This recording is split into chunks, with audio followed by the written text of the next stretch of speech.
So that is the searching. Okay, the last two topics we have to cover for the AP exam is searching and sorting.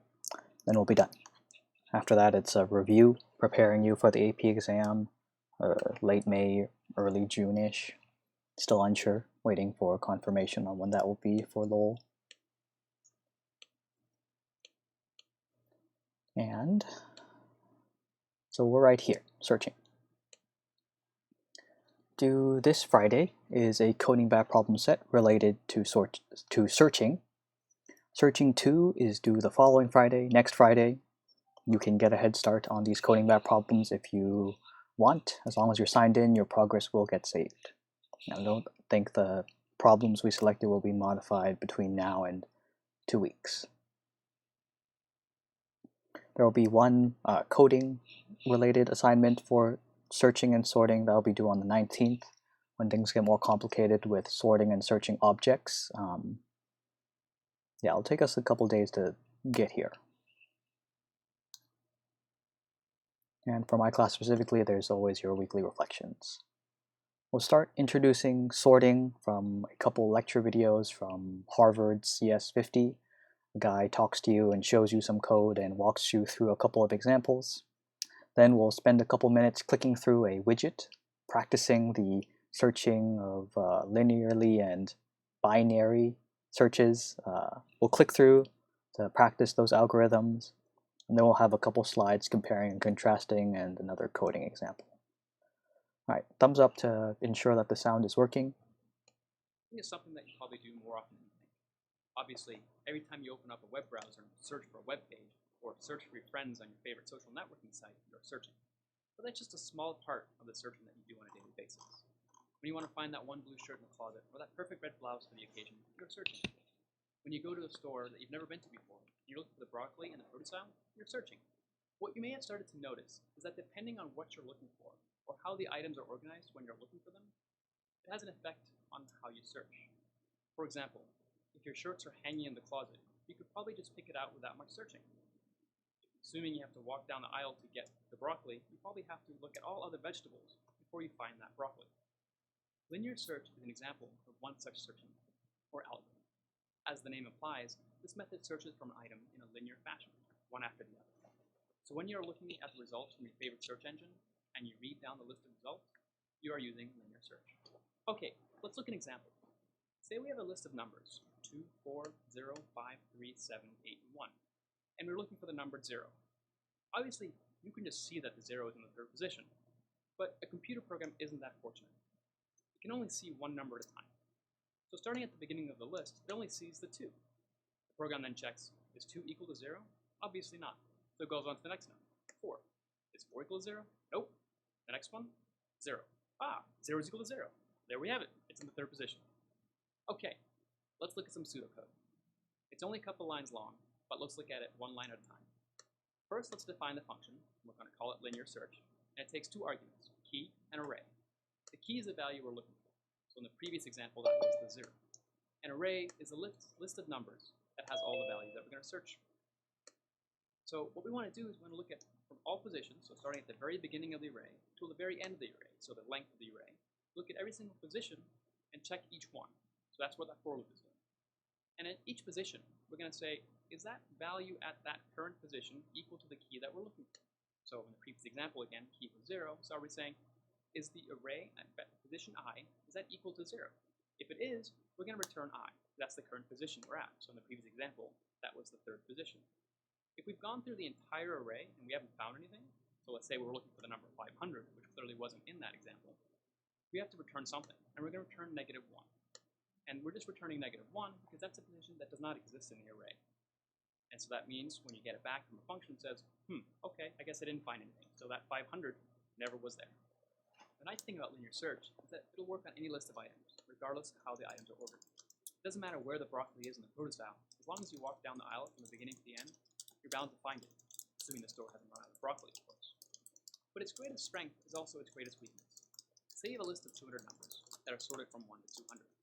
If you're looking for the number 198, you have to search almost the entire list of numbers before you find the one you're looking for. There must be a better way. Rest assured there is, but that's a topic for another video. Also, don't fret. Just because linear search isn't the best solution in all situations, it doesn't mean it doesn't come in handy. Otherwise, how would you find that broccoli in the produce aisle? My name is Patrick Schmidt, and this is CS50. So that's your first video. We'll repeat a lot of those details in today's class. Here's the second one, a little bit more complicated way of searching, binary. A list of Disney characters in alphabetical order and ask you to find Mickey Mouse. How would you go about doing this? One obvious way would be to scan the list from the beginning and check every name to see if it's Mickey. But as you read Aladdin, Alice, Ariel, and so forth, you'll quickly realize that starting at the front of the list wasn't a good idea. Okay, maybe you should start working backwards from the end of the list. Now you read Tarzan, Stitch, Snow White, and so forth. Still, this doesn't seem like the best way to go about it. Well, another way that you could go about doing this is to try to narrow down the list of names that you can look at. Since you know that they are in alphabetical order, you could just look at the names in the middle of the list, check if Mickey Mouse is before or after this name. Looking at the last name in the second column, you realize that M for Mickey comes after J for Jasmine, so you'd simply ignore the first half of the list. Then you'd probably look at the top of the last column and see that it begins with Rapunzel. Mickey comes before Rapunzel. Looks like you're going to ignore the last column as well. Continuing the search strategy, you'll quickly see that Mickey's in the first half of the remaining list of names, and finally find Mickey hiding between Merlin and Minnie. What you just did was basically binary search. As this name implies, it performs its searching strategy in a binary manner. What does this mean? Well, given a list of sorted items, the binary search algorithm makes the binary decision, left to right, greater than or less than, alphabetically before or after, at each point. Now that we have a name that goes along with the search algorithm, let's look at another example, but this time with a list of sorted numbers. Say we are looking for the number 144 in this list of sorted numbers. Just like before, we find the number that's in the middle, which in this case is 13, and see if 144 is greater than or less than 13. Since it's clearly greater than 13, we can ignore everything that is 13 or less, and just concentrate on the remaining half. Since we now have an even number of items left, we simply choose the number that is close to the middle. In this case, we choose 55. We could have just as easily chosen 89. Okay, again, 144 is greater than 55, so we go to the right. Fortunately for us, the next middle number is 144, the one we're looking for. So in order to find 144 using binary search, we're able to find it in only 3 steps. If we would have used linear search here, it would take us 12 steps. As a matter of fact, since this search method halves the number of items it has to look at each step, it'll find the item it is searching for in about the log of the number of items in the list. Now that we've seen 2 examples, let's take a look at some pseudocode for a recursive function that implements binary search. Starting at the top, we see that we have defined a function that takes 4 arguments: key, array, min, and max. The key is the number that we are looking for, so 144 in the previous example. Array is a list of numbers that we are searching. Min and max are the indices of the minimum and maximum positions that we're currently looking at. So when we start, min will be 0, and max will be the maximum index of the array. As we narrow the search down, we will update min and max to be just the range that we are still looking at. Let's skip to the interesting part first. The first thing we do is find the midpoint, the index that is halfway between the min and max of the array that we're still considering. Then we look at the value of the array at that midpoint location and see if the number that we are looking for is less than that key. If the number at that position is less, then that means the key is larger than all numbers to the left of that position. So we can call binary search function again, but this time updating the min and max parameters to be just the half that is greater than or equal to the value we looked at. On the other hand, if the key is less than the number at the current midpoint of the array, we want to go to the left and ignore all numbers that are greater. Again, we call binary search, but this time with the range of min and max updated to include just the lower half. If the value at the current midpoint in the array is neither larger than or smaller than the key, then it must be equal to the key. Thus, we can simply return the current midpoint index, and we're done. Finally, this check here is for the case that the number isn't actually in the array of numbers we're searching. If the maximum index of the range that we're looking for is ever less than the minimum, that means we've gone too far. Since the number wasn't in the input array, we returned -1 to indicate that nothing was found. You may have noticed that for... Alright, back to the slides. You've heard about binary search. In the AP test, you just have to know how to work with these algorithms. The steps involved into a binary search, you won't be ever expected to code up binary search by hand. Linear search is, I think, pretty straightforward. You should be comfortable coding that up. Here's an animation illustrating the process of a linear search or a sequential search at the bottom and a binary search on the top. I think it's searching for 37 in both cases. Okay, give you a moment to kind of follow through. Think about it as having like left sides and right sides, and you keep skipping. So for a moment, we will go and click through a couple of these widgets. They're searching tools. Okay. So let's all first go to the linear search. Let's all click through and try to find the number it tells us to find. Notice that we click on the arrays at the bottom and it will reveal the numbers at the top. And when you found your number, can you type in the chat on how many guesses it took for you to find your number? I will do so in a linear fashion. Click, click. Oh, I'm so close, darn it. Notice that the array here is all random, and you are clicking in a linear way. Oh, I better hope that I could be in this array. Oh, not many more choices. Nice. So it took me 27. How many did it take you to find your number?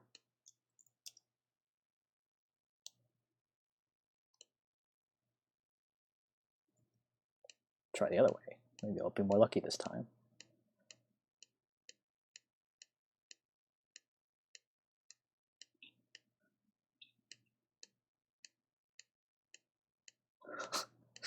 Ain't doing any better.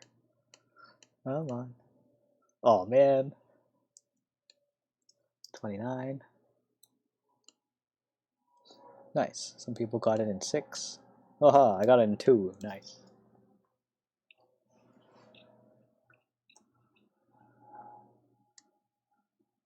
It's pretty extreme. Less than 1 and greater than 20. You can see that it's not very efficient. I want to see if I can get the case where it's not in my array at all.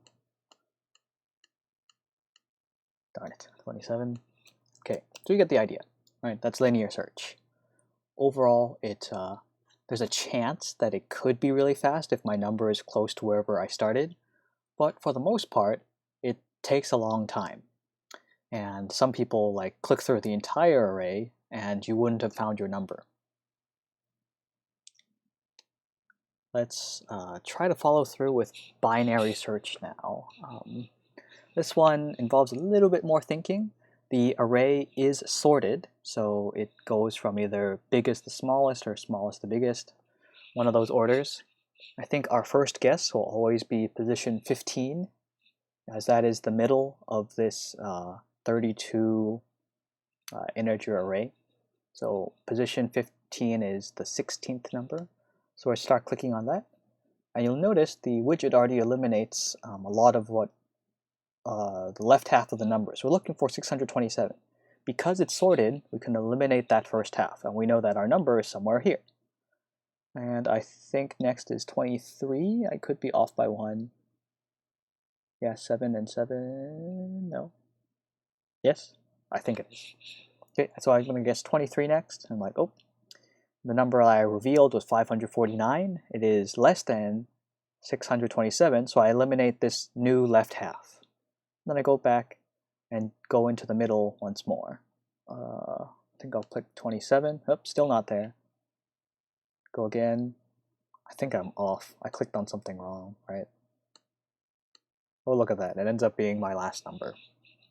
So it took me 6 guesses for binary search. Let's try that once more.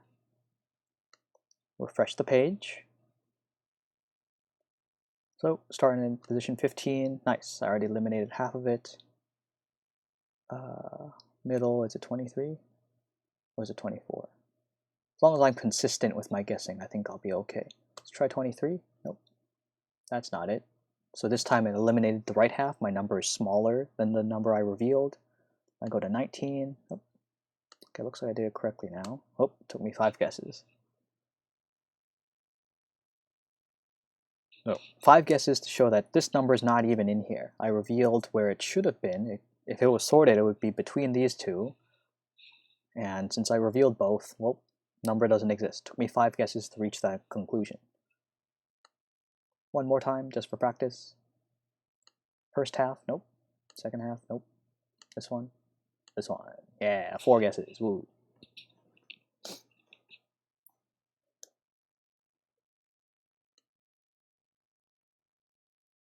Okay.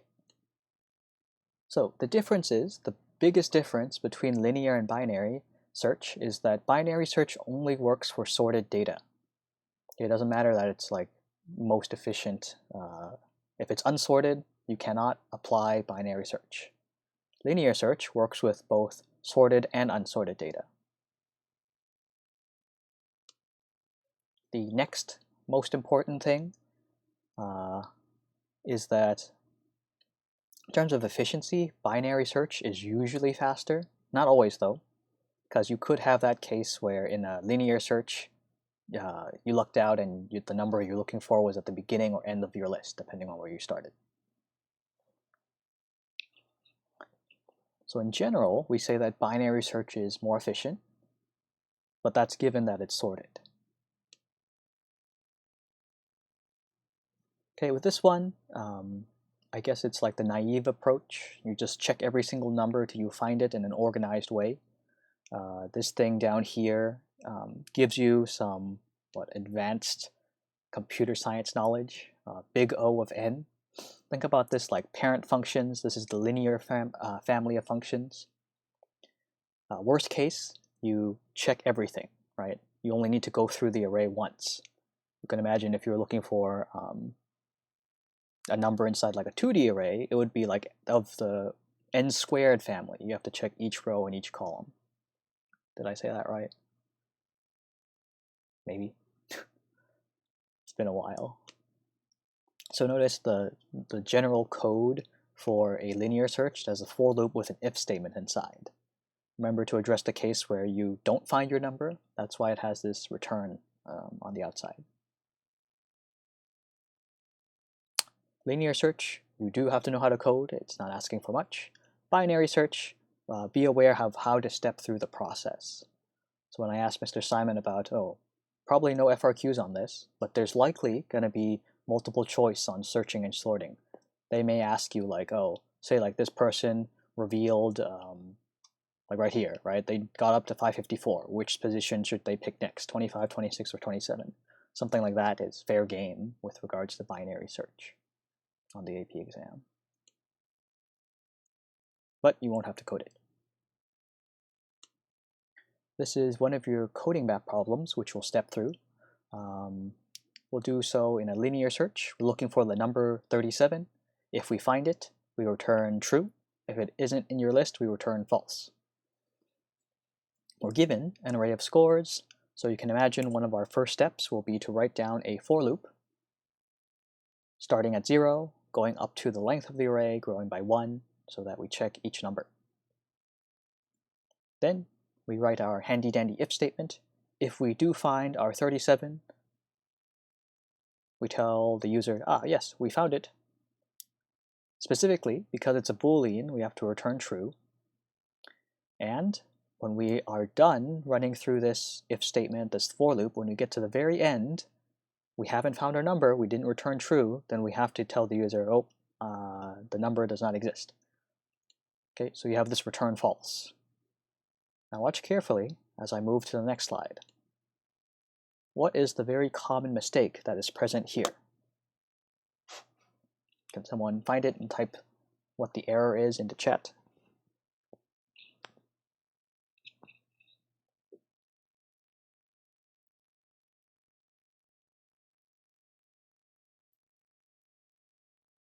Very good, one student's got it. Not so much the length. Very good, another student's got it.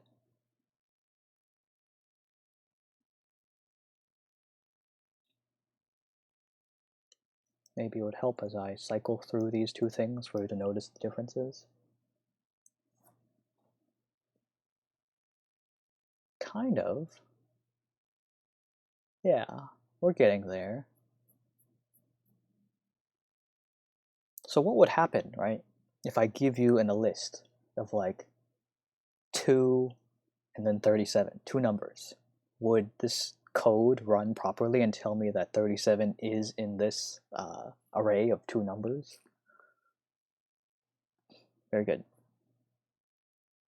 So you see it. So let's go on and review. So notice in yellow here, this is the most common mistake with linear search. You have an else for the negative result, right? The 37 is not in the list.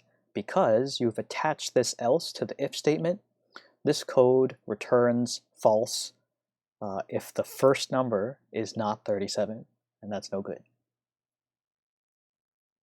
How it should be properly coded, notice I guess the squiggly braces aren't there to show you how this code is nested, to show you what is repeated and what is checked. I think a lot more of you would have seen it if we had the squiggly braces inside. This return is at the very end, right? So your loop is done running at this point. This one is inside the loop. So you got to be careful there. The AP exam prefers, like if it's just single statements, it will do stuff like this and throw this kind of code at you. No squiggly braces to aid you in your reading of the code. So we'll work through an example. Here is a length 4 array, 100, 1, 37, and 100. And here's the improperly coded linear search. As you go ahead and check, it returns false immediately when it sees that score 0 is not 37. Yep. But you haven't even checked 1, 37, or 100, the later things. We've actually had this kind of mistake come up pretty often in what we've talked about recently, the misplacement of the else. Like in your Game of Life assignment, if you did if neighbor equals like true plus 1 and then else if, and an else, then all that neighbor counting code only works once, right? But they need to be individual if statements in your Game of Life assignment to count neighbors, because each of them could trigger and be counted as a neighbor. Same idea. And I think, well, let's see. Got 4 more slides. Should we talk about this? Nah. All right. So I'm just going to pause it here to keep everything in sync with Block 1's class. We'll stop at slide 20. And when we come back on in this class tomorrow, we'll continue on talking about searching and sorting. Feel free to start on the coding bat assignment. I'll stay on for like another 3 minutes and treat them like open office hours. Formally, you're all dismissed. Get to go a couple minutes early. You're welcome to stay if you have questions.